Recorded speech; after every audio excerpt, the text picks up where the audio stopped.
Wow, it's a beautiful, beautiful night. Don't stare at the sun, they say. But hey, a quick look at the neighborhood here. Live on the flowers are up. Pardon all the kids' crap here on the porch, but pretty isolated deal here. The old basketball hoop for the kids over there somewhere. I think I got it in the picture. I don't know. Kind of blinding here. Anyway, thought I'd sit out here and do a video for a change. Maybe the Christmas lights are still up. We use that year round though. Kind of light up this porch once in a while. We sit out here. It's a nice soft light rather than a bright light, and we enjoy that. Just had the grass cut today. Somebody came and cut it. $25. Let me tell you something. This yard right here, this front yard is nothing. If you see the backyard, it's 20 times the size. It's close to about a little over half an acre. So pretty good sized backyard. But anyway, that's for another video. We got a couple things that I picked up today, all Criterions. So let's see what we got here. Let me set these down somewhere. Well, let's see where I'm going to set these down where I can pick them up when I want them. Here we go. All right. First one is one that I've wanted for a while. I got it. You're not gonna believe what I got this for. It's one of these things where I snuck in at the last minute. It looks like it's bagged up here. That's actually the way it's supposed to look. This is essentially brand new. It wasn't shrink wrapped when I got it, but I tell you what, it was as close as it could be. It's called My Own Private Idaho by Gus Van Sant, and it stars Keanu Reeves and the late, and I say great, River Phoenix. I don't know a lot about this movie. I know it's a character study of these two characters. I know that it's somewhat controversial. I know that it's thick as hell. The top one is a booklet, or a book. Spine 277, by the way. And then the bottom part contains 2 DVDs. And we got the film and then supplements here on the back. I don't know how well you can read that, but the film, newly restored high definition digital transfer Dolby 5.1 soundtrack, original trailers on this, English subtitles for the deaf and hearing impaired like my kids, 64-page book with essays and photographs and a whole bunch of stuff, a lot of supplements, exclusive new audio interview, Making of My Own Private Idaho, the documentary, video interview with film scholar Paul Arthur, in which he discusses Van Sant's adaptation of Orson Welles and Shakespeare. What is a film scholar? Is that Tyler? Are you a film scholar? I think Tyler Preston 20 is a film scholar. I'm not sure though. I don't know if he's studying film or he wants to be a director. He may be a film scholar. We may be reading his essay someday. Anyway, it's River Phoenix and Keanu Reeves star in this movie. According to the back, it's the haunting tale. Let me see. It's the haunting tale of 2 street hustlers. Mike Waters, a sensitive narcoleptic, who dreams of the mother who abandoned him, and then Scott, who's the wayward son of the mayor of Portland and the object of Mike's desire. So there is I believe this is a homosexual take. But it's supposed to be a deeply moving, unrequited story of unrequited love and life. It's supposed to be done really well. So, looking forward to watching this one. And you want to help me over here for a minute? Come here. I need your help for something. You take this and hold on to it for me. Just slide that. Just hold on to that for me. Okay. First, we got a booklet here. My Own Private Idaho, and this is a 64-page book. Oh, you hold on to that too, honey. Let's take that right off the top. There you go. Pretty nicely done. I don't know if you can see the artwork here. At least you can if I let the sun hit it. The lighting out here is there we go. I think it's adjusted there. I'm just going to flick through this a little bit, give you a sense for what's in it. It's a pretty thick book. You cold? A lot of stuff here, a lot of pictures, a lot of text. There's just a lot of stuff to this booklet. You want to go in? We take that.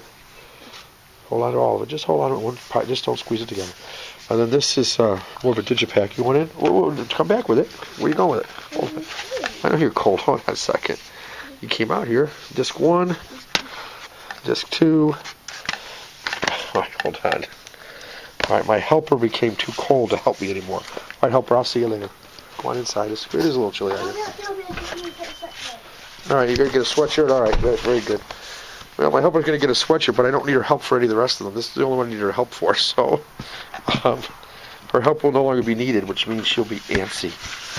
She'll go from cold to hot, if you know what I mean. Oh, here she comes. I give her something. Will you hold on to this, honey? Thank you very much. You want to sit down with it? I'll have another one for you in a minute. Next up, it just released today.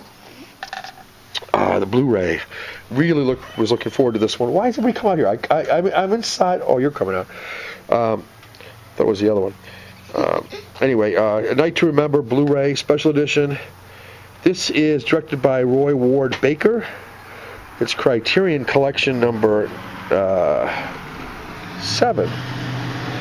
Just came out, but it's the Blu-ray release. It with a new digital transfer and everything. It's been out before, but now it's out on Blu-ray, and like I say, better transfer and so on. So it should be pretty cool.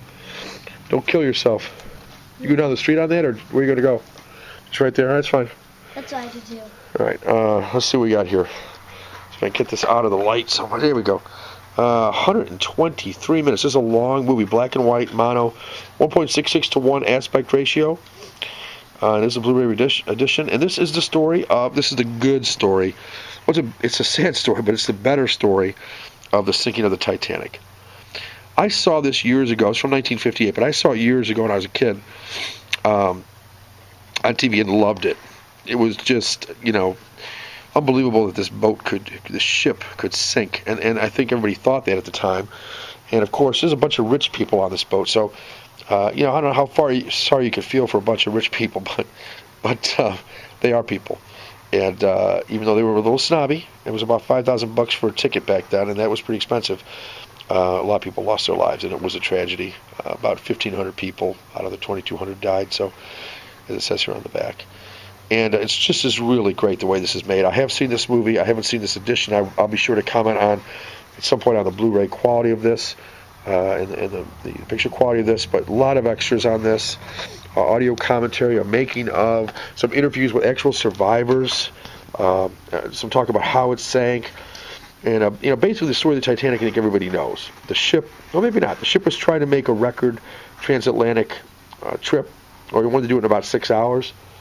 And one of the principals of the owner of the ship, or owners, the company that made the ship, was on board trying to make this 6 hours. So they were really pushing it, going pretty fast, 30 knots, something like that.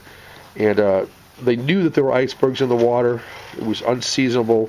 There's a lot of factors that were going on, but created a bad situation where they were actually headed straight onto this iceberg. They were lucky they didn't just hit it right straight on and thing blow up on them, but instead they scraped it. And it wasn't the size of the tear into the ship, it was just the fact that it tore into 5 different compartments that caused it to sink. Had it been 3 or 4, it wouldn't have sank. It could have survived 1, 2, 3, or 4 compartments, but not 5, and it was 5 that unfortunately got a very small, relatively speaking, tear, and that caused it to get top heavy. Well, the top became the bottom, but you get the idea. Let's see, it would have been the bow of the ship, I believe. It's the bow of the front. Are you a sailing person? You know anything about sailing? Which is the front? The bow or the aft or the stern or? I think it's the stern. I'm not sure. Bumblebee. Stem to stern. It's Bumblebee. Well, but Bumblebee won't bother us. Anyway, great movie, Night to Remember. I will unwrap this thing at some point because there's a nice thick booklet in here and nice artwork on the inside too. Should I unwrap it now, Al? Should I do it? Need me help you? I don't know. Now everybody comes out. I come out here because the TV was on. It was loud in there, and I thought, well, I'll come out here. This way I won't be bothering anybody. They can watch their show. Daddy? I don't know how to get this. I thought I could just peel it off, Al. Oh yeah, I can. I got it. Watch this. Ah! You're gonna take the plastic from me. How's that? Josh, you want to help him? Oh sure. Why don't you pawn me off on somebody else? Here, take that. What are you getting cold and you want to go do something? No, do something. I'm getting tired. Oh, you were the one who volunteered, not me. So here's the disc. Pretty plain looking, but cool nonetheless. Shows the Titanic on there on the side view. Go throw it away. Shows the Titanic there in profile. Night to Remember. Behind it is some artwork, if I can get at it.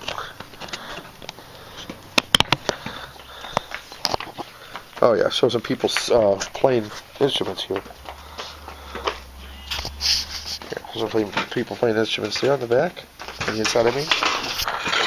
Everybody's got something to do out here now. Sure. A pretty good sized booklet here. Just more musicians on this side. And then, what kind of booklet there? Oh, sure. I got no helper anymore. Oh, I got lots of stuff here. A lot of pictures. Oh, this will be good. Picture of the actual crew. I love movies. I think I've said this before. I love movies that are based on an historical event because, there's actually some history to it. And it's just kind of cool to be able to see the actual people that are represented in the movie. I love dramatizations, I guess you'd say. And certainly it come none better than A Night to Remember. And love that cover artwork there. That is, I don't think that's a photograph. I think that's a painting. I'd love to have that painting, actually. I'd have to look in to see what that is and how do I get a copy of it and how much money do you think I can spend for it? Because I don't have much money left over after all these Blu-rays, let me tell you. But, oh, by the way, I never mentioned what I paid for My Private Idaho. You're not going to believe it. $9.99 plus $2.88 shipping off of eBay. So the thing was a little less than $13 for really a quality movie, Criterion. Probably, I think this probably retails for, I'm going to guess $39. But anyway, paid full price for this. But I had a Best Buy coupon that gave me $45. I had bought a lot of stuff at Best Buy, computer and a bunch of other stuff lately. I bought a iPad and iPad 2 and a whole bunch of other stuff. So I had $45 in credit. So I got this and one more today through Best Buy. And the last one that I got was one that I'd really been tempted about this one for a long time. I've never seen this movie. I certainly am well aware of the controversy around The Last Temptation of Christ. Martin Scorsese picture, soundtrack by Peter Gabriel, who from a band I've always liked, Genesis, and then on his own I've liked him as well. You probably have heard of Peter Gabriel. You probably know his music. Anyway, this is the Martin Scorsese, kind of another take on what might have happened to Jesus Christ. And 1988, Spy Number 70. There's the side view. And here's the back. Cool. So it's 163 minutes long. Yep, that's right. Film fans, that means it's 2.5 hours of movie. Color, 5.1 surround sound, 1.85 to 1 aspect ratio. I've heard this has a great picture quality. I'll let you know on that after I've watched it. But I wanted you to see this. Of course, William Dafoe, Barbara Hershey, Harvey Keitel, Harry Dean Stanton, and David Bowie are all in this with some bold cinematography. The great Michael Ballhaus and a transcendent score by Peter Gabriel. I actually have the score for this separately on a CD, so that's kind of cool. This one's got high def digital transfer, 5.1 DTS HD master audio soundtrack by the supervising sound editor Skip Livesey, so it's got to be good. Audio commentary featuring Scorsese, Dafoe, and writers Paul Schrader and Jay Cox with an S, folks. Galleries of production stills,